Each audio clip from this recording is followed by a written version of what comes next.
Hi friends, it's Annie Grace, author of This Naked Mind, and I am answering readers' questions.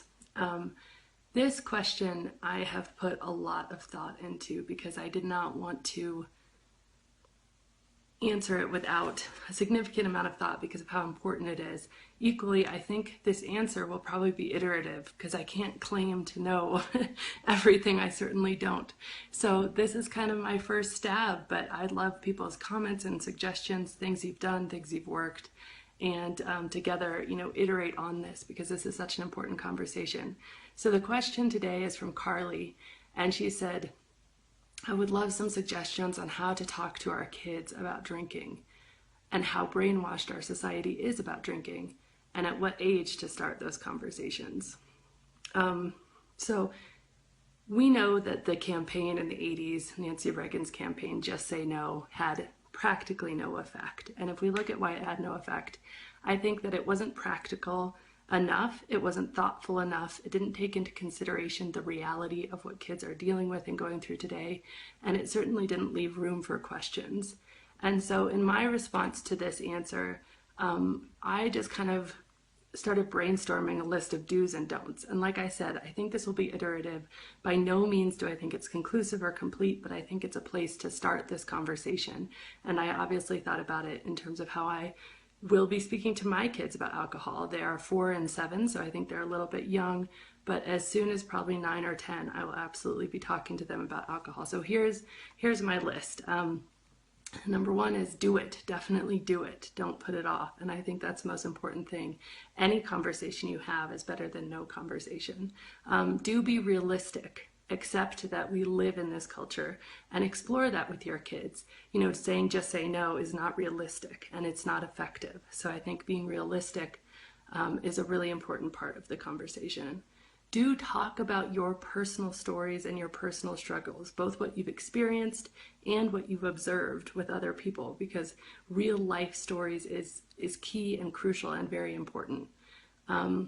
Do tell them about the long-term effect that alcohol can have on some people and even use examples. And I would almost do this in a way that, really is asking them what they've observed first or what they think about alcohol and getting kind of a baseline for where they're at before kind of diving in to make sure that they have a balanced perspective, because that's really what you want here, is for them to not just be ingesting society's kind of propaganda around it, but also have the very balanced perspective around alcohol and alcohol addiction. Do, of course, let you know that you love them no matter what, and that's the foundation of this open, honest conversation, and that's what grows open and honest conversation. And I would say, let them in on a few secrets of how life works and how society works and how marketing works. And by doing so, I think you can teach them to be really critical and conscious and aware. Teach them to look very critically at advertisements and maybe even look at a few together and say, what is this advertisement for beer really selling? And do you think it's realistic for you to get that from beer? And teach them to be critical. Teach them to be critical about how far-fetched the claims are in alcohol advertisement. And teach them to ask the question of, why do you think they have to make such far-fetched claims? It's because there's a lot of negatives that they're kind of covering up in alcohol advertising. Tell them that outside of the US, especially in the UK, it's not even legal to advertise alcohol on TV. So many people die of alcohol every year. It's 4 times the amount of people who die from drug overdoses, both prescription and illegal combined, and they can't even advertise it. So, if you explain that you wouldn't want them to see an advertisement of somebody pulling out cocaine, equally seeing an advertisement of alcohol can be really confusing because it is so dangerous. Talk to them about the idea of self-fulfillment and entitlement. I mean, the truth is that we live in this society where money, and we're richer than any other time in the history of the world, and we have more things and more stuff, and yet we feel completely entitled and completely unfulfilled by a large part. And by exposing that and just having an honest conversation about that fact, you can show that there are so many things in the alcohol advertisements. Alcohol is actually positioned by marketers as one of the vital things that's going to make us feel more fulfilled. And, just by having that critical conversation, you're teaching them how to critically think about this anyway. And then importantly, and I'm sure you're doing this anyway, but we're never going to find those things outside of ourselves. We are on this hamster wheel of the next thing, the next promotion, the next job, the next degree. As soon as I graduate, as soon as I get my driver's license, then I'll be happy. The sooner you can, show and teach somebody that those things that they're chasing are never going to end up in happiness, I think that we learn that no one has it all figured out. There's nobody that's, perfectly, completely everything sorted, and we're all just learning as we go. And being really honest about this with your kids can really help, because a lot of the reason that we drink in the first place, especially at a young age, is because we're chasing something and think it's going to lead to some sort of happiness or fulfillment that we don't feel. And I would say do also think hard about how you plan to answer certain questions, because kids, and especially teenagers, they have this uncanny ability to tell when you're honest and when you're transparent and when you're not. And think hard about it, but don't let that be a barrier or an excuse to put it off, because actually the most important action is taking action. And then, give them this really cool foundational guideline about alcohol. Talk to them about the fact that right now at this point in their life, they don't need alcohol to relax. They don't need alcohol to have a good time. And ask them to really remember that, because if there ever comes a time where they feel like they need a drink to have a good time, it's not that what's changed is alcohol and its addictive qualities.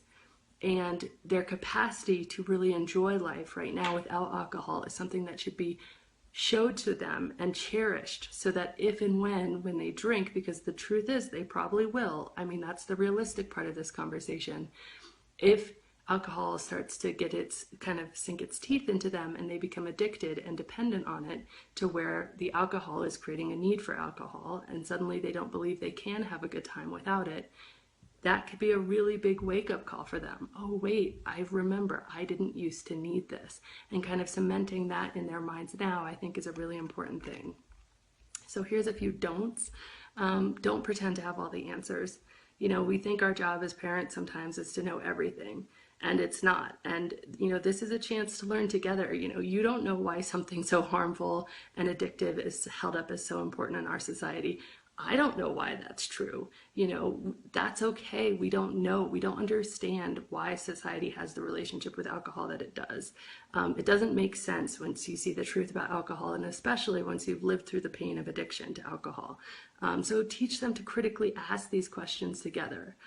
Don't put the conversation off. You have the chance right now. Now you're an influence in their life, and don't put it off. Don't put it off because of your own personal decisions. So don't be afraid to talk to them, even if you drink. Your actions, of course, they're always going to carry more weight than your words. But without your words, your actions are all they're ever going to see.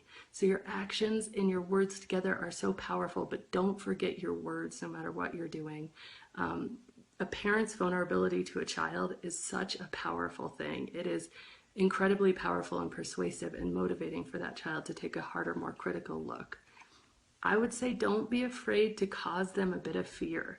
And I know we hate to see our children be uncomfortable. We hate to see them confront the realities of life, but letting them know the realities about drinking and driving. There's a really powerful commercial on this that came out from the Australian government. It's about 5 minutes long. And, if your child is in their upper teens, I would really recommend them watching it.